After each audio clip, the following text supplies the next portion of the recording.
నవ్వడాన్ని దుర్యోధనుడు తీవ్రంగా అవమానంగా భావిస్తాడు. వాళ్ళందరిపైన కూడా కక్షను పెట్టుకుంటాడు.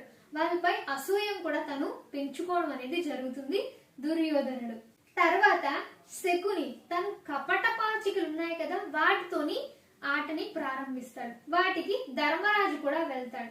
ఆ ధర్మరాజు అందులో ఓడిపోయి అతను రాజ్యాన్ని ద్రౌపది వరకు అన్నింటినీ కూడా తను కోల్పోయేలాగా చేస్తారు ఈ యొక్క పాండవులు. చివరికి వాళ్ళు అవమానంతో ఉంటారు.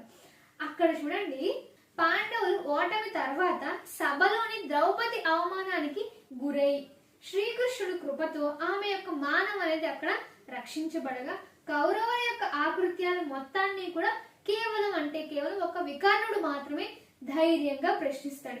ఇంకెవ్వరు కూడా అడగరు. ఈవెన్ అక్కడ భీష్ముడు కూడా ఉంటారు. భీష్మ పితామహులు కూడా అడగరు. కేవలం వికర్ణుడు మాత్రమే ధైర్యంగా ప్రశ్నించడం అనేది జరుగుతుంది. గుర్తుపెట్టుకోండి.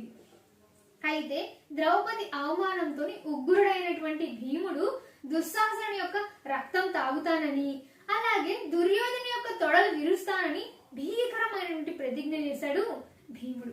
అంత కోపం అతనికి, తన భార్యని ఈ విధంగా చేసినందుకు అతనికి చాలానే కోపం వచ్చింది భీమునికి.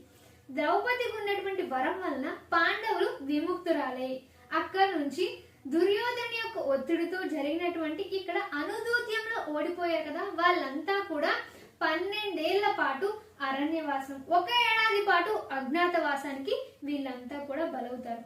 పాండవులు, ఈవెన్ ద్రౌపది కూడా. వీళ్ళంతా రెండవసారి కూడా శకుని మోసంతోనే గెలుస్తాడు. అప్పుడు వాళ్ళు చెప్పినటువంటి నియమాలను అంగీకరించి పాండవులు ద్రౌపదితో కలిసి వీళ్ళంతా కూడా అరణ్యవాసానికి వెళ్ళిపోతారు. వాళ్ళు చెప్పినటువంటి నియమ నిబంధనల్ని వీళ్ళు అంగీకరించి పాండవులు ద్రౌపదితో కలిసి వీళ్ళంతా కూడా రాజవస్త్రాలన్నింటినీ కూడా విడిచి నారబట్టలు మాత్రమే కట్టుకొని వీళ్ళు అరణ్యానికి బయలుదేరుతారు. ఆ బయలుదేరడంతో సభాపర్వం అనేది ఇక్కడితో ముగుస్తుంది. మనం గతంలో ఆదిపర్వం ఎక్కడి నుంచి అవుతుందో తెలుసుకున్నాం. అలాగే ఈ వీడియోలో మనం సభాపర్వం అనేది ఎక్కడితో ముగుస్తుందో కూడా తెలుసుకున్నాం. మరొక వీడియోలో మనం మరొక పర్వం గురించి తెలుసుకుందాం. నమస్తే.